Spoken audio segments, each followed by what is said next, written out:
Assalamualaikum warahmatullahi wabarakatuh. Oke, teman-teman semua, di video kali ini kita akan melanjutkan materi kita yang sebelumnya tentang teknologi bahan konstruksi. Di video kali ini kita akan fokus membahas tentang agregat, baik itu agregat halus maupun agregat kasar. So, let's check it out.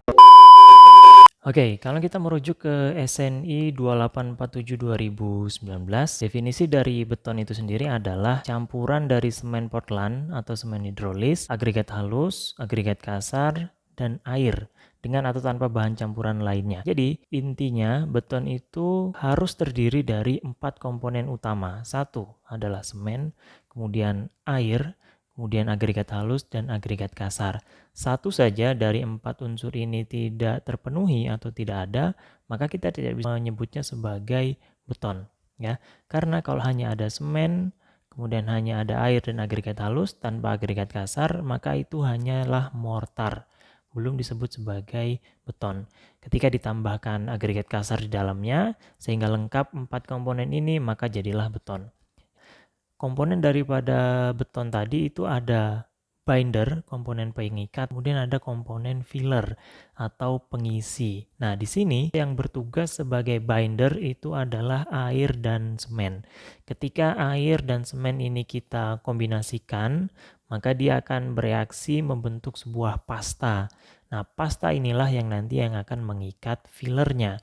Dalam hal ini, fillernya adalah pasir dan kerikil atau agregat halus dan agregat kasar. Ide dasarnya seperti ini, kita ingin membentuk sebuah struktur yang besar, tapi kita hanya memiliki material-material dalam ukuran kecil. Nah, untuk membentuknya, maka ini perlu diikat dengan sebuah material, sebuah pasta yang disebut dengan binder, yang merupakan kolaborasi antara air dan juga dengan semen, sehingga akan membentuk fresh concrete seperti ini. Nah, kita akan lebih banyak berdiskusi tentang agregat, masih merujuk ke SNI 2847. Definisi dari agregat tersebut adalah bahan berbutir seperti pasir, kerikil, batu pecah, dan tanur. Slag tanur itu merupakan agregat, ya. Contohnya seperti ini. Jadi kita mengenalnya yang gampangannya ada kerikil dan juga pasir itu ya. Jadi kerikil adalah agregat kasar dan pasirnya adalah agregat halus. Kenapa agregat ini penting dalam beton kita? Coba kita lihat proporsi dari air, semen, dan agregat. Proporsinya dalam satu campuran beton itu 70-80% itu ternyata agregat kasar dan agregat halus dominan, ya. Sedangkan semennya hanya 10-20% dan airnya adalah 5-10%. Nah, di sini contoh ini saya ambilkan dari SNI 7394. Kalau kita mau membuat campuran beton sejumlah 1 meter kubik, beton dengan mutu 24 MPa atau setara dengan mutu K275 dan dengan nilai SLAM sekian, water per concrete rasionya 0,53, maka kita lihat di sini. Portland semennya kita butuh 406 kg. Kemudian untuk pasir betonnya kita perlu 684 kg. Kemudian untuk kerikilnya kita perlu 1026 kg. Sedangkan airnya hanya 215 kg. Sehingga kalau kita hitung proporsinya, ya ini sekitar kombinasi antara PB dan KR atau pasir dengan kerikil, ini sudah 70% lebih, ya. Dan 30%-nya diisi oleh semen dan juga diisi oleh air. Agregat sendiri kalau kita lihat atau kita klasifikasikan, kita bisa melihatnya dari beberapa klaster besar. Kita bisa meninjaunya dari geologikal, bentuk, bobot, ukuran, dan juga tekstur, ya. Untuk geologikalnya ini sumbernya kita dapatkan agregatnya ini secara alami atau secara buatan, ya, karena ada material yang kita dapatkan dari alam dan ada juga yang kita dapatkan dari buatan. Kemudian dari bentuknya agregat itu bisa berbentuk bulat, tak beraturan, dan juga ada yang pipih. Kemudian untuk segi bobot ada yang kita bisa kategorikan sebagai agregat ringan, ada yang kita bisa kategorikan sebagai agregat normal, dan sebagai agregat berat. Kemudian dari segi ukuran ada agregat halus, ada agregat kasar, atau gampangannya ini pasir, kemudian yang ini adalah kerikil. Kemudian dari tekstur ada material yang kasar permukaannya dan juga ada yang licin. Nah, kita akan masuk dari pembahasan yang pertama, agregat kasar. Apa sih yang dimaksud dengan agregat kasar itu? Kriterianya seperti ini. Sebuah agregat bisa disebut sebagai agregat kasar apabila ukurannya itu lebih besar daripada 4,75 mili atau dia tertahan di saringan nomor 4 ya. Nanti tentang saringan ini akan kita bahas setelah ini. Tetapi tidak lebih besar daripada 40 mm. Artinya ukuran terbesarnya itu 40 mm. Jadi sebuah agregat bisa disebut sebagai agregat kasar atau kerikil jika ukurannya lebih besar dari 475 tapi kurang dari 40 mm. Karena paling besar ukuran agregat kasar itu 40 mm. Kemudian agregat kasar tidak boleh mengandung lumpur lebih dari 1% terhadap berat keringnya. Kemudian terdiri dari butir-butir yang beraneka ragam besarnya. Ini nanti terkait dengan gradasi atau sebaran butiran ya. Kemudian terdiri dari butir-butir yang keras dan tidak berpori.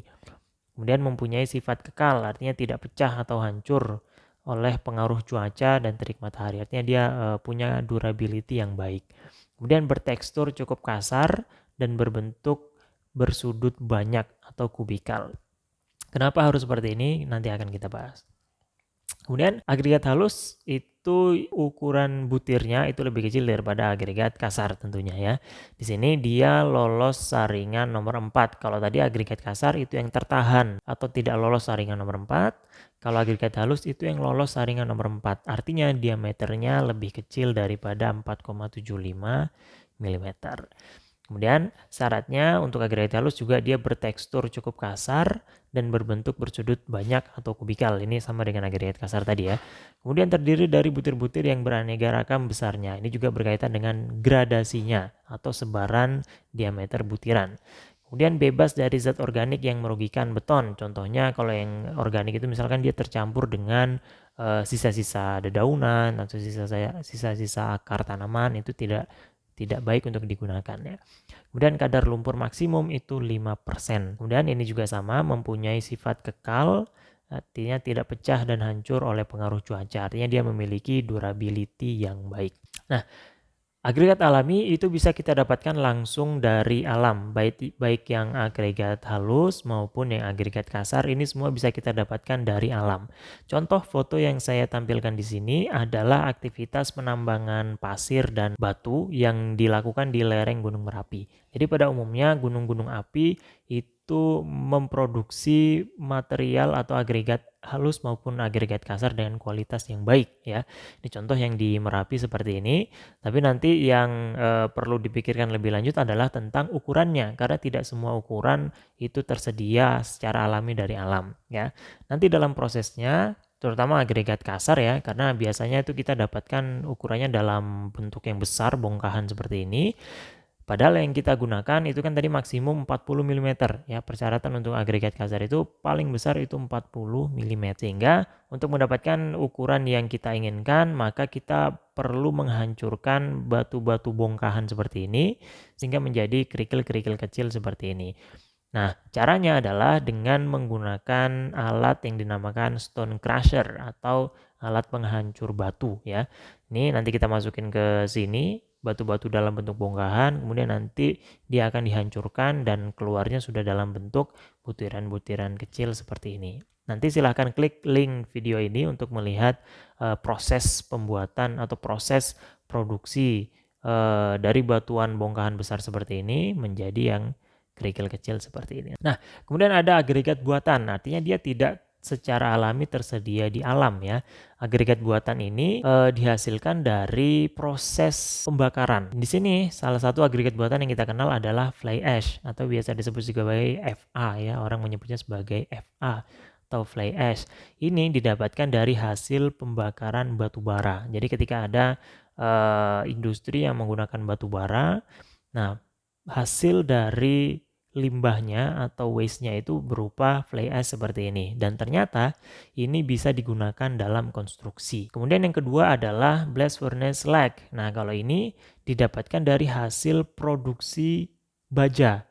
Di pertemuan-pertemuan sebelumnya kita pernah membahas tentang baja ya, proses pembuatan baja seperti apa. Nah, dalam prosesnya itu dia menghasilkan waste seperti ini, yaitu dalam bentuk slag. Ya, di samping kita menghasilkan baja, kita juga menghasilkan residu berupa blast furnace slag. Nah, ini bisa kita gunakan sebagai agregat buatan. Nah, kenapa bentuk agregat itu perlu berbentuk kasar teksturnya, kemudian juga bersudut banyak atau berbentuk kubikal, ilustrasinya seperti ini.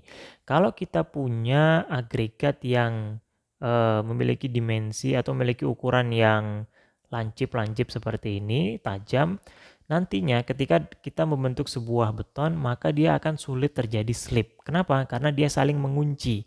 Sudut-sudutnya ini akan saling mengunci. Ya, saling interlock. Bandingkan dengan ketika bentuknya adalah bulat, maka ini akan sangat mudah slip. Ketika dia diberi beban desak, maka dia akan dengan mudah, agregatnya ini karena tidak saling mengunci, dia akan saling slip dan akan mudah terlepas ya. Sehingga ini menjadi kurang baik. Maka yang disarankan adalah kita menggunakan material yang berbentuk seperti ini. Teksturnya kasar, memiliki sudut yang banyak atau berbentuk kubikal ya. Seperti ini. Kemudian tadi sudah saya sebutkan tentang gradasi. Gradasi secara umum atau gampangnya kita bisa mendefinisikan sebagai sebaran butiran. Gradasi butiran agregat itu artinya sebaran butiran agregat. Sebaran butiran agregat ini penting, ilustrasinya seperti ini. Kita mengenal 3 jenis gradasi ya dalam campuran itu.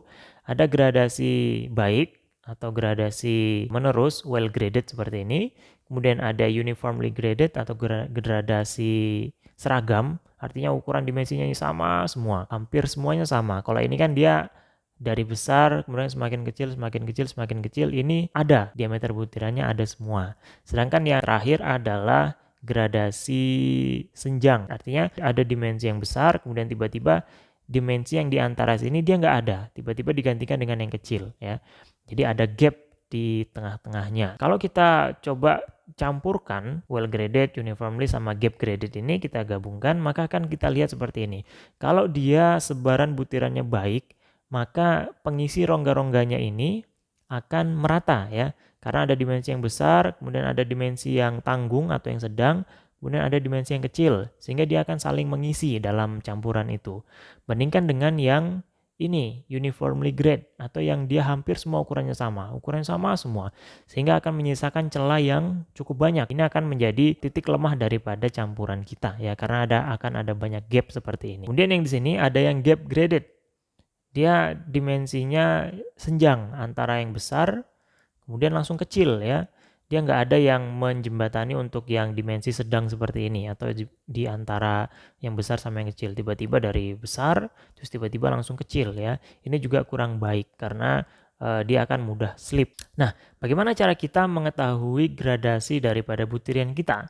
Di sini alat yang bisa kita gunakan di laboratorium adalah analisis saringan. Jadi kita menggunakan saringan untuk memisahkan butiran-butiran kita ya. Di sini misalkan ada beberapa lapis saringan seperti ini. Ini tiap-tiap layer memiliki ukuran saringan yang berbeda-beda. Umumnya yang paling besar itu paling atas, kemudian makin ke bawah dia akan makin kecil ya. Makin kecil ditandai dengan nomor seperti ini. Jadi semakin ke bawah itu nomornya semakin besar, artinya ukuran dari saringannya ini semakin kecil. Ini yang alat nyatanya, nanti di lab kita akan melihat seperti ini ya. Jadi berbentuk lingkaran, kemudian di tengahnya ada jaring-jaring seperti ini dengan ukuran jaring tertentu ya. Nah, nanti kita akan diberikan sampel uji seperti ini, benda uji berupa kerikil atau agregat kasar. Kita akan masukkan dia ke saringan ini. Ya, saringannya sudah kita susun berdasarkan urutan nomornya tadi ya, dari besar ke kecil, kecil, kecil, semakin kecil ya.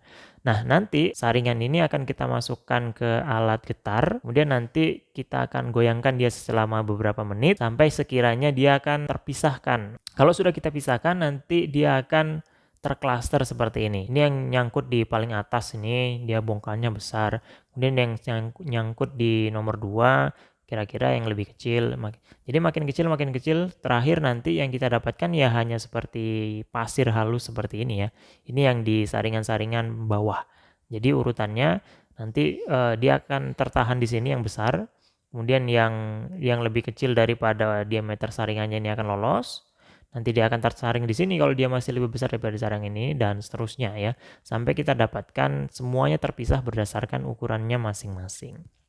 Dari situ nanti kita baru bisa akan menggambarkan, oh ini gradasinya baik nih, artinya di ukuran yang sekian dia ada, kemudian ukuran yang lebih besar dia ada, kemudian yang lebih besar lagi dia ada, dan seterusnya ya. Nah, ini yang ada di SNI, tabel gradasi untuk agregat kasar. Yang membedakan dari ketiganya adalah ukuran maksimumnya ya. Untuk yang tabel yang ini atau kolom yang ini, ukuran maksimum agregat kasarnya itu hanya 10 mm. Yang ini ukuran maksimalnya 20, yang ini ukuran maksimumnya 40. Tadi kan seperti yang kita bahas di awal, bahwa agregat kasar itu tidak boleh lebih besar daripada ini ukurannya. Kalau dia lebih besar dari 40, berarti dia sudah bukan masuk agregat kasar lagi ya, tapi kita nyebutnya sebagai bongkahan. Ini nanti kapan kita menggunakan diameter atau ukuran maksimum 10, 20, 40 ini tergantung ketika kita ingin mendesain karakteristik dari beton kita ya. Karena beda karakteristik beton akan memerlukan ukuran yang berbeda. Contoh, kalau kita mau membuat beton biasa dengan beton yang sifatnya dia mampu memadatkan sendiri atau yang biasa kita sebut dengan self compacting concrete atau SCC ya, maka jangan gunakan yang besar ya. Gunakan yang maksimum 20 atau 10 lebih baik ya, 10 atau 20. Kenapa? Karena pada beton self compacting concrete, beton SCC itu kan dia tidak perlu dipadatkan. Dia akan memadat dengan sendirinya ya. Sehingga misalkan kita tuangkan betonnya di sini, dia akan berjalan mengisi rongga-rongga tempat yang akan kita cor. Nah, ketika dia bergerak, itu kan betonnya menggerakkan kerikil yang dikandung di dalamnya, ya kan? Siapa yang menggerakkan di sana? Pasir dan juga dengan semennya tadi ya. Kalau ukuran agregatnya ini terlalu besar, dikhawatirkan maka dia nanti tidak bisa menggerakkan kerikilnya ya, sehingga kerikilnya susah bergerak sehingga tidak tersebar secara merata. Makanya digunakan agregat yang kecil ukurannya ya. Kemudian di samping itu ada gradasi agregat halus juga. Di sini dia dibagi menjadi 4 gradasi. Ada pasir kasar, pasir sedang, pasir agak halus, dan pasir halus. Yang membedakan apa? Ya ini, kita lihat aja di persentase lolosnya ya. Karena ini yang membedakan adalah persentase yang lolos di tiap-tiap nomor saringan. Kalau kita lihat di gambar grafiknya di sini, kalau misalkan hasil analisis saringan kita tadi, kita plot grafiknya itu masuk di sini, maka dia memenuhi untuk persyaratan gradasi nomor 1. Nah, nanti ini dalam campuran kita pun kita akan menentukan kita menggunakan material gradasi berapa nih gitu. Sehingga nanti kita perlu plot ke dalam grafik ini apakah pasir kita atau agregat halus kita ini memenuhi persyaratan gradasi nomor 4 dan seterusnya ya. Kemudian yang lain juga yang perlu diperhatikan adalah berat volume atau density. Tadi kan dikategorikan ada yang ringan, ada yang sedang, ada yang berat. Berat volume ini gampang ya, kita mendefinisikannya sebagai perbandingan antara berat dan volume dari suatu benda. Jadi misalkan kita punya sebuah benda ukuran 1 kali 1 kali 1, kita timbang. Nah, beratnya dibagi dengan volumenya, itulah berat volume ya. Contoh berat volume beton 2200 kg per meter kubik. Jadi satuannya adalah satuan berat per satuan volume ya. Bisa dalam gram per mililiter, misalkan berat volume air adalah 1 gram per mililiter atau 1 gram per cc gitu ya. Kemudian berat volume besi 7,85 ton per meter kubik ya. Intinya adalah satuan berat per satuan volume. Berat volume sendiri di laboratorium akan kita lakukan berat volume pada kondisi gembur dan berat volume pada kondisi padat ya. Nanti kita akan lakukan di laboratorium. Kemudian yang selanjutnya yang perlu kita periksa lagi adalah berat jenis atau specific gravity. Ini yang sering kita salah kaprah ya antara berat jenis dengan berat volume. Kita biasa menyebut berat jenis padahal yang kita maksud adalah berat volume ya. Karena berat jenis itu definisinya adalah perbandingan antara berat suatu benda dengan berat air pada suhu tertentu dengan volume yang sama. Jadi berat benda dibandingkan dengan berat air dalam volume yang sama. Oleh karena itu, berat jenis ini nggak punya satuan. Karena kita membandingkan antara berat dengan berat. Berat dibagi dengan berat, sehingga ini bisa dicoret, ini bisa dicoret. Menghasilkan angka saja. Nanti pengujian di lab kurang lebih seperti ini. Kita punya benda, kita punya timbangan, kita punya wadah air. Pertama, kita timbang benda kita dalam kondisi udara, ya, artinya tidak dimasukkan ke dalam air. Seperti biasalah kita nimbang benda. Kemudian kita timbang berikutnya, bendanya ini kita timbang di dalam air. Nah, nanti kita tinggal hitung aja berapa, nanti kita akan praktekkan di lab. Ini contoh berat agregat kasar, itu 2,51, berat jenis semen 2,9, berat jenis beton 2,32 tanpa satuan. Nanti kita akan menguji beberapa jenis berat jenis atau specific gravity, ada bulk specific gravity, ada SSD specific gravity, dan ada apparent specific gravity. Detailnya nanti kita akan lakukan di laboratorium. Kemudian pemeriksaan yang selanjutnya atau persyaratan tentang agregat adalah tentang reaksi alkali silika atau ASR ya. Ini adalah reaksi antara silika aktif yang dikandung oleh agregat dengan alkali yang terkandung dalam semen ya. Karena kalau material kita atau agregat kita ini memiliki silika aktif yang tinggi, dampaknya adalah akan terjadi retak atau pecah seperti yang ditunjukkan di gambar ini ya. Ini contoh akibat reaksi alkali silika nih. Nah, caranya gimana untuk mengurangi ini? Alternatif solusinya adalah kita bisa menggunakan supplementary cementitious materials atau gunakan material suplemen berupa fly ash, ini tadi kita sebutkan di awal, kemudian silica fume dan juga slag. Kemudian yang selanjutnya yang perlu kita perhatikan dari agregat kita adalah daya serap dan kadar air agregat ya. Kita tahu bahwa agregat kita ini pasti memiliki bentuk yang kasar gitu kan dan memiliki pori. Nah, kondisi pori agregat akan mempengaruhi besar kecilnya serapan air oleh agregat tersebut. Yang selanjutnya juga akan mempengaruhi air dalam campuran beton ketika digunakan. Nah, gampangnya seperti ini. Kita mengenal 4 kondisi agregat. Ada agregat dalam kondisi kering tungku, kering udara, saturated surface dry atau SSD, dan juga basah. Perbedaannya apa? Kering tungku ini yang dia benar-benar dalam kondisi kering. Kita bisa mencapai kondisi ini ketika agregat kita ini kita keringkan di dalam oven kurang lebih selama 24 jam dengan suhu 105 derajat. Nanti kita keluarkan dari oven, kemudian kita timbang, maka berat yang kita dapatkan di situ adalah ketika kondisinya kondisi kering tungku ya. Artinya dia tidak terdapat air dalam pori. Airnya semuanya menguap ketika di oven. Kondisi kering udara ini ketika kita biarkan dia dalam udara terbuka. Permukaannya kering, tapi sebagian pori-porinya itu berisi air sebenarnya. Cuman kita kadang tidak melihat secara visual, tapi ada kandungan air di dalam beberapa porinya. Kemudian kondisi yang ketiga, kondisi SSD, ini permukaan butirannya kering, tapi pori-porinya ini penuh terisi dengan air ya. Jadi udah jenuh dia, udah terisi dengan air penuh. Dengan yang terakhir ini kondisi butirannya basah ya, kayak habis kita rendam gitu ya. Nah, dampaknya apa? Kita bisa ngecek dari penyerapan airnya. Kalau dia kering tungku, kering banget artinya pori-porinya ini kering sekali ya. Nanti ketika kita pakai sebagai agregat dalam campuran beton, dia akan menyerap air yang seharusnya air ini kita gunakan untuk mereaksikan si semen pasta ya, supaya dia bisa menjadi pasta semen. Airnya akan banyak diserap oleh ini. Kemudian kalau untuk agregat yang kering udara akan ada yang terserap meskipun tidak banyak. Sedangkan untuk kondisi material yang SSD dia tidak menyerap air. Kenapa? Karena pori-porinya sudah penuh terisi oleh air. Sedangkan yang kondisi terakhir basah, dia tidak menyerap air, justru dia akan menambah air pada campuran. Jadi air yang kita gunakan untuk mereaksikan dengan semen malah justru bertambah. Ya, kalau kita menggunakan agregat dengan kondisi basah. Ilustrasinya seperti ini. Ini kalau oven dry itu kering. Jadi ini baru keluarin dari oven itu, tinggal tersisa ya agregatnya aja ya. Pori-porinya ini kering. Air-air yang terperangkap di sini semuanya sudah menguap. Kemudian kalau ini yang SSD, permukaannya kering, tapi pori-porinya ini penuh dengan air ya. Pori-porinya ini terisi dengan air. Sedangkan yang wet surface atau yang basah tadi, di samping semua pori-porinya terisi, permukaannya pun juga basah seperti ini ya.